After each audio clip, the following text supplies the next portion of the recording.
Right, so hello and welcome back to Books and Things, and welcome to my March wrap-up. Today I'm going to talk about all of the books that I read in the month of March.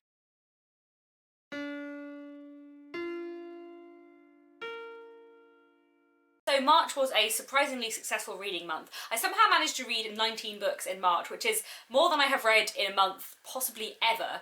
And I think more than I read in January and February combined, so not entirely sure how that happened. I think partly 3 of the books I finished this month were books I'd started before March, and also I read quite a lot of short to medium length books, and I think the only 2 books I read that were sort of over 500 pages were ones I had started previous to March. Also, I think having a sort of set theme for the month where I focused on non-Victorian classics, I will link down below my TBR for March, I think that really helped me focus my reading and do a lot more, because there were quite a lot of books on that list that I wanted to get to, and I did get to quite a lot. So I think out of the 19 books I read, 13 of them were non-Victorian classics, and then I also read a couple of modern novels and 4 modern non-fiction books. Again, something slightly unusual. So a slightly odd reading month, but very successful, and I read a lot. So I'm going to attempt to fit all 19 books into one wrap-up, so this might be quite a long video, but we'll see.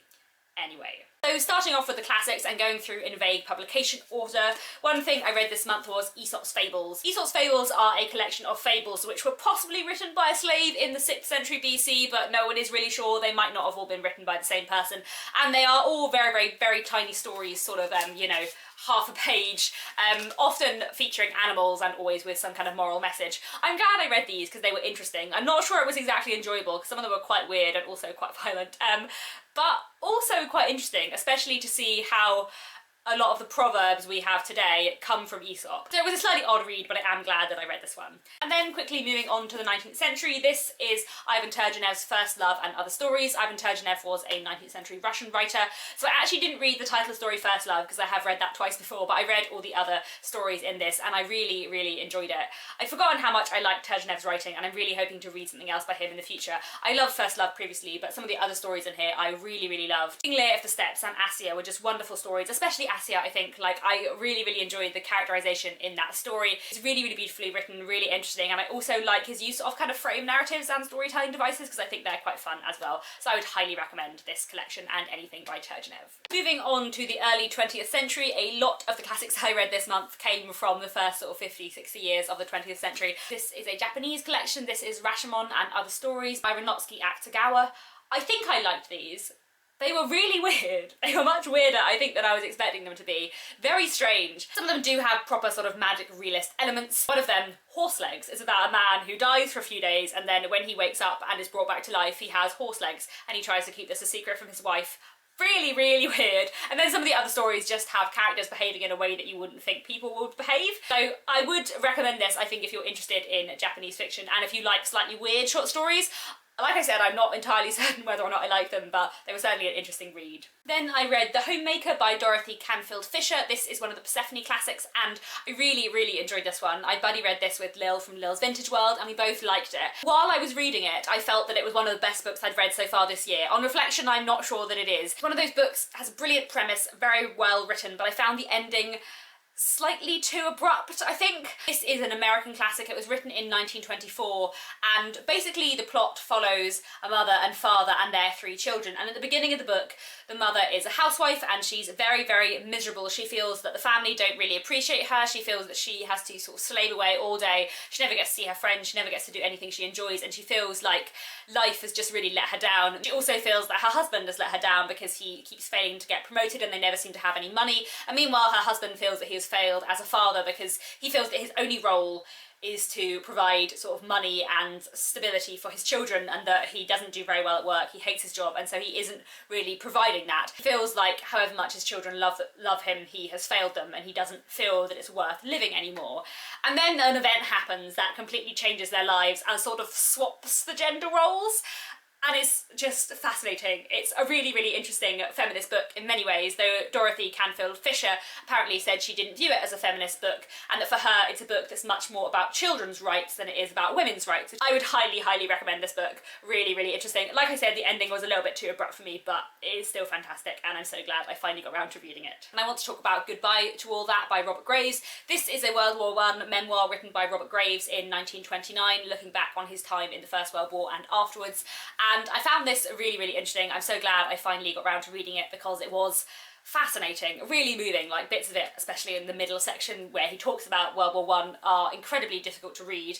But it was also fascinating, powerful, really, really useful to me in terms of writing historical fiction, because I'm currently writing a book set sort of in and around World War I, and I've also studied the First World War at university, so it was really interesting to kind of read this and compare that to the sort of things I've studied. Robert Graves was an officer in the First World War when he was sort of 20, 21, so really, really young, and just the way he writes about the way that he and the other men with him coped is really, really fascinating. Another thing I found particularly interesting about this as a World War I memoir is that Robert Graves was half German, his mother was from Germany, and the way he talks about his relationship with his family members and his cousins in Germany and his sort of feeling towards Germany in the First World War is really, really interesting. And I also found in general his exploration of the relationship between British and German soldiers really interesting. Like he talks about British and German soldiers having conversations across the trenches with megaphones and like sending each other notes and stuff. Another thing I really liked about this book on a slightly different level is that he also talks about his life before and after World War I and sort of puts his experience into context. He talks about the kind of shell shock he experiences afterwards,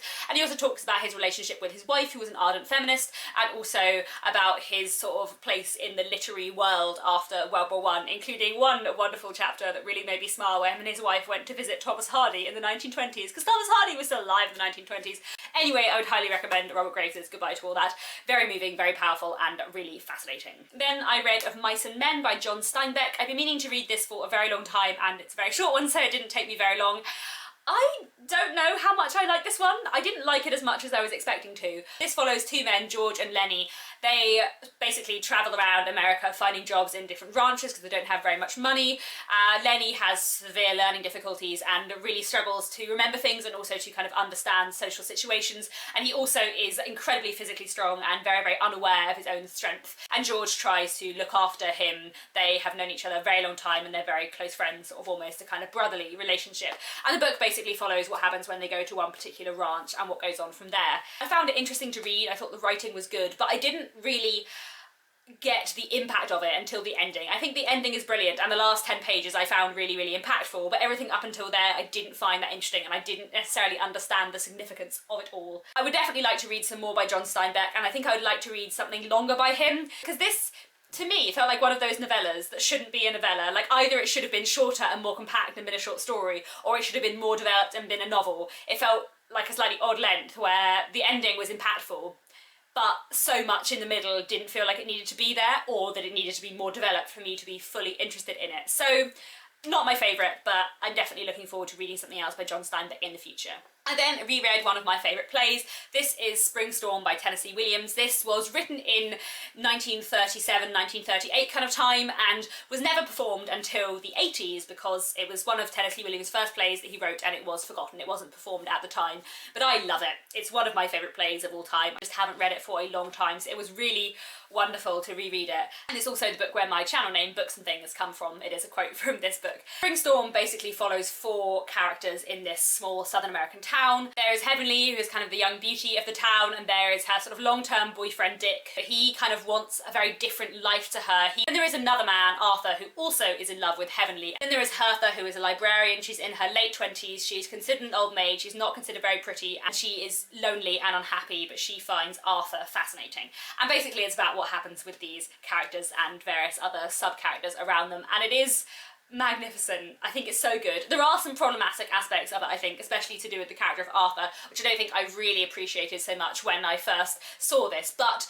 regardless, I think it is an incredible play, incredibly powerful, brilliant dialogue, funny and miserable at the same time. It was a weird experience to reread this because it's been so long since I experienced it and because of the sort of emotional connection I have with it at the time, but I think it is absolutely incredible and I would highly, highly recommend reading it or going to see it if you do ever get the chance, because it is a brilliant play. And then we have Rebecca by Daphne du Maurier. I love this book so much. I think this is probably my favourite book of the month. I buddy read this with Claire Reads Books. I'll link her down below, and it was really, really great to read this together and discuss it. I have already made a separate video about this, comparing it to Jane Eyre, which I'll link down below, but there are a lot of spoilers in it, so don't go and watch it unless you have read both this and Jane Eyre. Rebecca is about an unnamed heroine who marries a man called Maxim early on in the book. But Maxim had a previous wife, Rebecca, who died a year ago, and when our protagonist gets gets to her new home, she finds herself overshadowed by the memory of Rebecca. Brilliantly written, really, really engaging. I loved the kind of imaginative, rambling, nostalgic quality of the writing. It's really, really well done, and I found it such an interesting book. I really, really enjoyed this, and I would highly recommend it. I can't believe it's taken me so long to read Daphne du Maurier, and I'm really, really,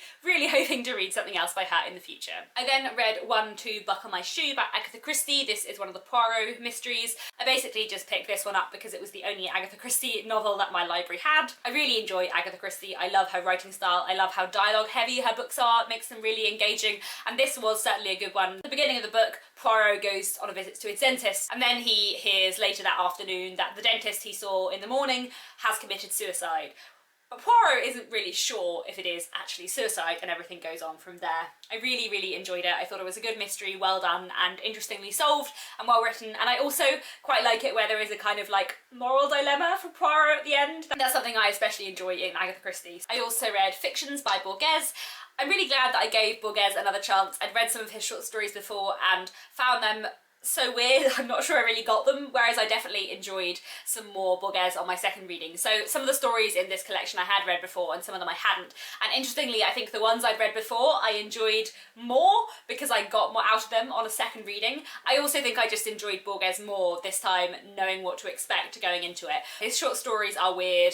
They do weird, unusual things with form and structure. Some of them are like normal short stories, but a lot of them are reviews of fictional books that don't exist, or essays on fictional worlds created in the literature of fictional countries that don't exist, and things like that. So they're quite meta and weird, very kind of postmodernist, but also kind of wonderful at the same time, if only in their sheer strangeness. So I'm very glad I gave Borges another chance, and I did really enjoy quite a lot of the stories in this collection. Then I also read A Question of Upbringing by Anthony Powell. This is the first in the book series A Dance to the Music of Time, which I am currently hosting a 12-month long read-along for because there are 12 books in the series, so one book a month.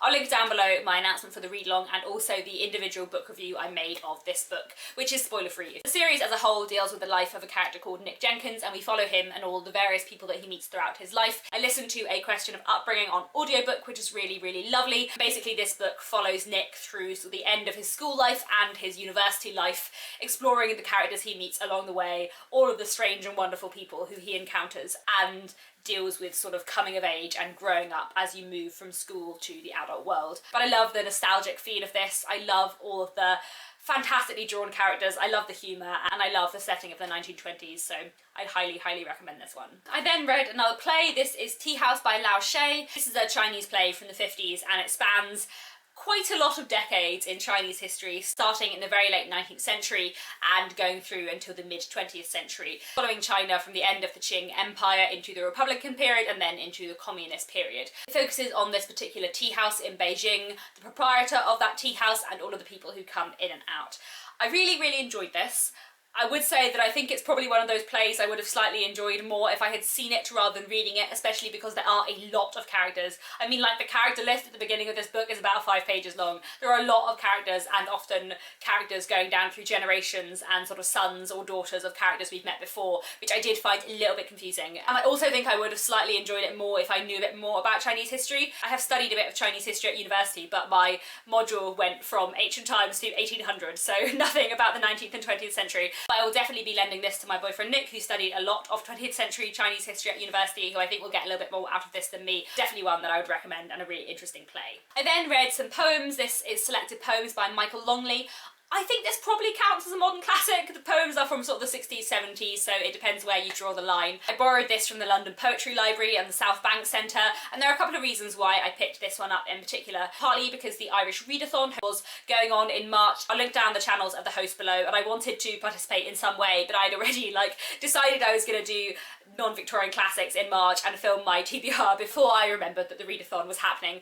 So that was one reason why I wanted to pick up the poems of Michael Longley. He was an Irish poet, and also because one of my favourite singers, who is Duke Special, who's an Irish singer, recently released an album called Hallow, and every song on that album is a poem by Michael Longley put to music, and they're beautiful and I love them, and it's one of my favourite albums Duke Special's done, and the songs are amazing, and I thought, well, I love the music so much, I love these songs, I will definitely love the poetry. I didn't love the poetry, there's nothing wrong with it. I enjoyed this collection while I was reading it, but I'm not sure I remember any of the poems apart from the ones that are also songs by Duke Special. There were some poems in here that I did think were great, especially the poems about the Troubles, and the way that Michael Longley writes about that is brilliant and really, really powerful and moving. But also there are a lot of poems where he kind of oddly compared sex and landscape in a way that didn't really work for me. So there we go, a bit of a mixed bag. Moving on to the modern novels, at the beginning of this month I finished The Secret History by Donna Tartt, which I had started in February. I really did not like this one at all. Donna Tartt is just not for me. I know a lot of people adore this book, but personally I'm just not a fan. Donna Tartt is just not for me. I had a lot of the same problems with this as I did with The Goldfinch. I thought it was too long, could have been cut down a lot. I found it a bit overwritten, and I found the plot just not believable. I just could not credit the way that the characters behaved in this book, and I also found all of the characters so unrelentingly awful, with no redeeming features, or not even like any way in which I could even sympathise with them. Like, I don't mind dislikable characters. Wuthering Heights is one of my favourite books, but this for me took it too far, where there was not a single character I could feel like any remote pity or empathy for at all. And just when there was like one moment where you'd be like, oh, this character, maybe they're not so bad, then you'd find out something else like horrific about them. So no, this one was absolutely not for me. I read this for the Tenterhooks book club, which is run by Angelica Kofer and Emma from Drinking by Myself. I'll link their channels and the Facebook group for the book club down below, because it was really good to discuss it with them, especially because of the 4 of us at the book club, the other 3 all liked this and I did not. But we had a really good discussion about it, and whatever you may say about Donna Tartt, she does create food for thought and for discussion, but yes, absolutely not for me. I will never be reading any more Donna Tartt again. And then Nick and I also finally finished listening to Northern Lights by Philip Pullman on audiobook. This is a reread for me. This is my 3rd reading and Nick's 14th, he tells me, and it was just wonderful. I love his Dark Materials so much. It's one of my favourite series. I think it's beautifully, brilliantly written and so like staggeringly emotional, especially the full cast audiobooks. Like, I just wept through so much of Northern Lights because I think it's so emotional. It's set in this alternate version of our world. All of the people in this world have demons, which are kind of like spirit animals, or your soul in animal form that accompanies you wherever you go, and it follows Lyra's kind of adventures and a lot of dark stuff that happens, and it's just amazing. We've already started listening to The Subtle Knife, which is the 2nd book in the series, and that also is just magnificent. I love them so much, so very much. And then I read 4 modern non-fiction books, which is a lot for me. The first 2 are part of the series. This is Forgotten Women the Scientists and Forgotten Women the Leaders. These 2 books are published by Octopus Books, which is where I work, though I did not work on these at all, though I know people that did, which is fun. And the publicist for these books, who is also the publicist for the books that I work on at Octopus, said that she would give me some review copies of these to talk about on my channel, and I really enjoyed both of these. These were released on International Women's Day, and basically each book looks at 48 women that were important at the time and have been a little bit forgotten. Both of these books dealt with women from all over the world and throughout history, sort of from ancient times up until the present day, and the vast majority I had not heard of. I think I'd heard of sort of 2 or 3 out of the 48 in both of these, and found it so fascinating and so interesting to read about more of these women who I had just never heard of, who made some kind of significant impact to the world that has been a bit forgotten. I love that these books don't present all of these women as saints and don't gloss over any of the grittier or nastier passages in these women's lives. And I also loved how it talks about how a lot of these women were going up against a lot more than just gender discrimination, and also struggled against issues of class and race and so on. These books are so powerful and interesting and really moving as well at points. They're also beautifully illustrated, which I really like. I might make a separate video about these 2 to talk a little bit more about some of the amazing women that you can find out about in these books. And yeah, I would really highly recommend both of these. I found them really interesting. And then the other 2 non-fiction books I finished this month were both ones I listened to on audiobook. One was The English and Their History by Robert Tomes. According to Goodreads, I have been listening to this since November, so it's been a long time in the finishing, but it is a 45-hour long audiobook, so can you blame me? The English and Their History basically looks at the history of England and English people and Englishness from about as far back as you can go to 2015, 2016, but it's a fascinating history book, really interesting. And one of the things I loved about it so much is the way that it explores not just kind of political and social and economic history, but also a lot of cultural history, a lot of history of national identity, and a lot of history of the English language, and how England as a country and Englishness as an identity kind of came into being and has changed over a really long period of time. So it's a long book. If the audiobook is 45 hours, I'm sure the book is a lot of pages, but it was a really interesting read, and I'm very glad that I finally got around to finishing it. And then And the other non-fiction book that I listened to on audiobook this month was Homo Deus by Noel Yuval Harari. This is the sequel to his book Sapiens, which I read a year or two ago and found really interesting, though I didn't agree with everything that he said. And I kind of found the same in Homo Deus, though I think I'd probably on balance preferred Sapiens. The subtitle of Sapiens is A Brief History of Humankind, and the subtitle of Homo Deus is A Brief History of Tomorrow. And basically what Harari does in this book is look at where humanity is now, what humanity's sort of goals might be in the future, and how the 21st and future centuries might develop.